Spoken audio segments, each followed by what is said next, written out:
Bonjour à toutes et à tous, on se retrouve aujourd'hui pour une nouvelle vidéo. C'est un update lecture que je vous propose aujourd'hui. Je vais vous parler de 3 de mes dernières lectures et on commence tout de suite. On commence par My Only Exception, le tome 1 est là, de Delinda Dane chez Black Ink Édition. Ce roman est une réédition, je n'avais pas lu la première version, donc je me suis plongée dans cette lecture corps et âme. On fait la connaissance ici d'Ella. Ella est une jeune femme de 23-24 ans, je crois, qui prend régulièrement le métro et qui a une grosse fascination pour un homme qu'elle croise tous les jours dans le métro. C'en est même une obsession quelque part, puisqu'elle en rêve la nuit. Voilà, elle est très attirée par lui, alors qu'ils ne se sont jamais parlé. Un jour, Ella va se faire agresser et c'est cet homme, Wes, qui va la sauver. Et je vais m'arrêter là pour le résumer. J'ai bien aimé ma lecture, même si au début, j'ai eu beaucoup de mal avec le personnage féminin, Ella. Ella est une jeune femme assez... comment dire, assez calme, assez... je dirais pas timide, mais elle est, c'est pas quelqu'un de très exubérant. Et donc elle a cette fascination pour cet homme qu'elle croise dans le métro. Fascination poussée à l'extrême puisqu'elle en rêve la nuit, elle fait des rêves érotiques, elle ne pense qu'à lui, elle prend même le métro, elle change l'heure à laquelle elle doit prendre le métro pour le croiser. C'est vraiment très obsessionnel, alors qu'entre contrepartie, elle met en avant qu'elle ne peut pas tomber amoureuse comme ça, qu'il lui faut du temps pour tomber amoureuse, qu'elle ne peut pas coucher avec un mec comme ça. Et cette obsession était un petit peu à l'opposé de ce qu'elle mettait en avant avec ses copines, par exemple. Et puis, au fur et à mesure du roman, cet agacement que me provoquait Ella s'est un peu atténué, heureusement. Dans ce roman, il y a Wes. Wes, étrangement, c'est un personnage qui m'a beaucoup attirée, alors que concrètement, dans la vraie vie, c'est le genre de mec que je ne pourrais pas, comment dire, côtoyer. J'aurais du mal. Wes, il est colérique, il est un peu imbu de lui-même, il est possessif, parfois violent, pas vis-à-vis d'Ella, mais de manière générale. Il est très impulsif, un peu solitaire et très mystérieux. Je dresse un tableau, voilà, c'est à peu près ça, hein, c'est à peu près ça. Mais dans ce roman, je trouve que ce qui fait la force de tout ça, c'est qu'on va voir Wes au travers du regard d'Ella. Et du coup, il reste très mystérieux, comme il l'est pour elle. Alors certes, il y a quelque chose qui se dévoile au fil du roman, bien évidemment, et heureusement, et dans l'évolution de leur relation, parce que vous pensez bien qu'il va y avoir relation entre les deux, il va y avoir des choses qu'on va apprendre, mais malgré tout, il nous reste très mystérieux, comme il reste très mystérieux pour Ella. Et là où Ella a su inverser la tendance avec moi, c'est qu'elle assume pleinement son choix d'être avec cet homme qui ne va pas convenir à ses parents parce qu'ils ont tout de suite un a priori très marqué par rapport au fait qu'il soit tatoué partout. Elle l'assume auprès de sa meilleure amie malgré le caractère très impulsif de Wes. Voilà, il y a beaucoup de choses qui font que après, elle m'a plus convaincue.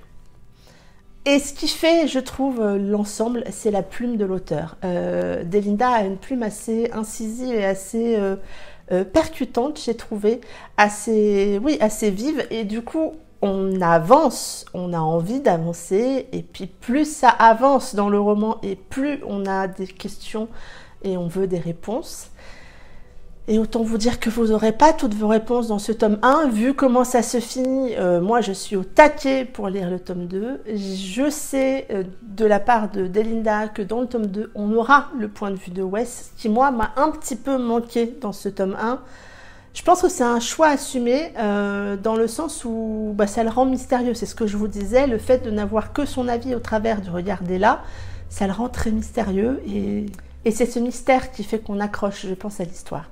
Donc moi, j'attends le tome 2 avec envie. Vraiment, je voudrais savoir ce que ça va donner. Et je suis contente que les bémols que j'avais au début sur le personnage féminin se sont un poil effacés. C'est en tout cas un très bon tome 1.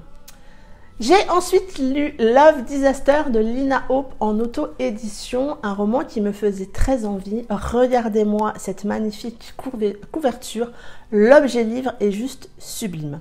On va faire la connaissance de Monroe. Monroe, il vient de tout perdre et donc il vient de perdre sa famille et il vient d'apprendre qu'il a été adopté et donc il plaque tout et il va essayer de partir à la recherche de ses origines. Il va se retrouver à Los Angeles et il va se retrouver embarqué dans un gang, les Kings. Ça fait 3 ans maintenant qu'il est dans ce gang. Il est en quelque sorte le bras droit du chef de gang parce que celui-ci lui fait une confiance assez poussée quand même, alors que ça fait assez peu de temps qu'il est là. Et il va être amené à devoir protéger et surveiller June. June, c'est la fiancée du chef de gang. Qui dit fiancé du chef de gang dit attention interdit. Et vous pensez bien qu'entre ces deux-là, on va essayer de braver les interdits. J'ai bien aimé ma lecture. J'avoue qu'au début, j'avais un petit peu peur par rapport à l'âge des 2 personnages. Ils ont 22, 23 ou 24 ans, quelque chose comme ça. Mais malgré tout, ils sont extrêmement matures. Et ils sont extrêmement matures parce qu'ils ont vécu tous les deux, chacun de leur côté, des choses pas terribles. Et du coup, ça a assez bien matché pour moi. J'ai aimé le personnage masculin qui a cet instinct très protecteur. Monroe est très... Oui, il est très protecteur et il a tendance à vouloir protéger June. June qui l'a assez rapidement touché. On apprend très très vite, et c'est dès le début, donc je ne vous spoil pas, que June subit des violences conjugales. Et c'est ça qui fait que Monroe a très envie de la protéger parce que c'est quelque chose qu'il ne supporte pas. June, elle est seule. Elle est solitaire. Elle est forte malgré tout parce qu'elle vit des choses vraiment pas cool. Et elle est quelque part un peu désemparée parce qu'elle ne sait pas comment faire. Et voilà, je ne vais pas trop vous en dire parce que je trouve qu'il faut rentrer dans cette histoire sans trop en savoir. Ce sont 2 personnages très attachants, très différents aussi. Ils ont vécu dans leur passé des choses, ou ils vivent en ce moment des choses qui font qu'on les comprend. Et moi, ça l'a fait. J'ai aimé le rythme de l'histoire, la temporalité de l'histoire. Ça va pas trop vite et heureusement parce que sinon, ça aurait vraiment amené des soucis de cohérence pour moi. Donc ça a bien matché. Le tout petit bémol que j'ai eu, c'est qu'il y a beaucoup de fautes d'orthographe dans la version que j'ai eue. Lina a eu un souci apparemment de sauvegarde sur un fichier. Et donc tout ceci est corrigé. Moi, ça m'a juste un petit peu chagriné, mais bon, rien de grave, surtout si c'est corrigé. Donc, moi, c'est une histoire que je vous conseille vraiment. Vous pouvez y aller si les histoires autour du gang ne vous font pas peur, puisqu'on est quand même beaucoup autour de ça, et j'ai trouvé que c'était très bien mené. On passe à Sullivan de Jacinthe Canet en auto-édition, qui était un roman qui me tentait beaucoup. On est là avec un personnage secondaire de la duologie One, Michael Sullivan. Je vous avoue, et très honnêtement, puisque ça fait un moment que j'ai lu One, que je ne me souvenais absolument pas de ce personnage. Sullivan est un artiste peintre qui a perdu depuis quelques mois son inspiration. Il n'arrive plus à peindre, il n'arrive plus à trouver de l'inspiration, plus rien ne lui vient. Il va être amené à organiser pendant 1 mois un stage et dans ses élèves, il y a Malia. Malia qui très rapidement, avant de la rencontrer, rien qu'avec son dossier d'inscription, retient son attention et assez rapidement, il va se rendre compte qu'au contact de cette jeune femme, l'envie de peindre revient. Et je vais m'arrêter là pour le résumé. J'ai assez bien aimé ma lecture, même si j'ai des bémols. En particulier, le personnage masculin, j'ai eu du mal sur une bonne partie du roman. J'ai trouvé pour ma part, hein, et c'est vraiment un ressenti, mais j'ai trouvé pour ma part un certain parallèle avec Christian Grey sur sa façon d'agir avec Malia. Et ça m'a un peu chagrinée. Malgré tout, ça reste un personnage assez charismatique, assez présent, et qui incarne assez bien, je trouve, son rôle enfin, sa vie d'artiste peintre. Il paraît, il est solitaire, il est un peu imbu de lui-même, et il est assez, au départ en tout cas, hautain avec ses élèves dans ce stage qu'il organise.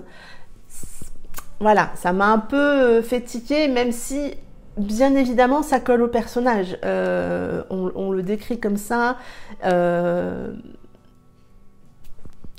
Voilà, je trouve que personnellement, voilà, il m'a un peu déroutée, on va dire.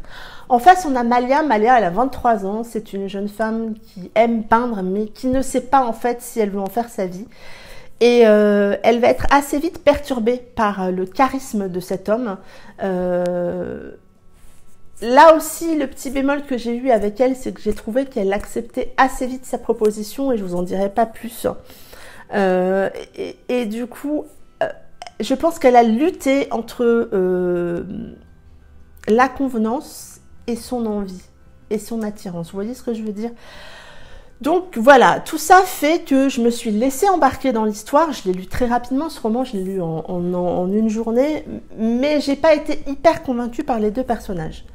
Par contre, à la fin, après avoir finalement lu ce roman, il y a des choses que je comprends mieux après coup de la part du personnage masculin Sullivan.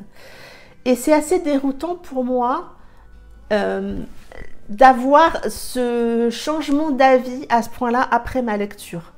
Vous savez, des fois, au fil de votre lecture, oui, ça change. Mais là, c'est après avoir terminé, j'ai compris certaines choses et du coup, il m'est apparu un peu moins hautain et antipathique. Je ne sais pas comment vous décrire ça, c'est assez particulier. C'est pas souvent que ça m'arrive. Et là, j'avoue, je suis assez déroutée. Ce qui m'a particulièrement plu dans cette histoire, c'est qu'on est dans l'univers artistique. Il est peintre.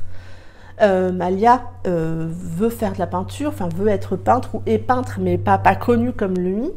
Et j'ai trouvé que ces moments qu'il partageait autour de cet univers étaient bien amenés. Moi, ça m'a bien plu. Je me suis très vite imaginé ces chevalets, ces toiles blanches, ces moments de concentration quand il peigne, ce genre de choses. Ça m'a particulièrement touchée et convaincue, et ça m'a plu en fait de lire cette histoire dans cet univers-là. Donc voilà, c'est un roman que j'ai aimé, mais qui m'a déroutée. Voilà, si je devais résumer, je résumerais ça comme ça. Bref. En tout cas, c'est un roman que j'ai aimé, qui m'a déroutée, qui me déroute encore après coup, mais que voilà, qui m'a assez convaincue sur l'univers artistique. Voilà, un petit bémol pour moi avec les personnages. Voilà, même si après coup, je comprends plus de choses et j'accepte certaines choses que Sullivan a fait. Voilà, c'est le petit bémol pour moi. Ce sont ces deux personnages avec lesquels j'ai eu du mal à m'attacher. Ça en est tout pour cette vidéo, j'espère qu'elle vous aura plu. Dites-moi si vous avez lu un de ces trois romans, ce que vous en avez pensé, est-ce que vous partagez certains de mes avis ou pas, est-ce que ça vous a donné envie de les découvrir, je me ferai un plaisir de vous répondre. Et moi en attendant, je vous souhaite de très belles lectures, prenez soin de vous et je vous dis à très bientôt pour une prochaine vidéo. Bye bye.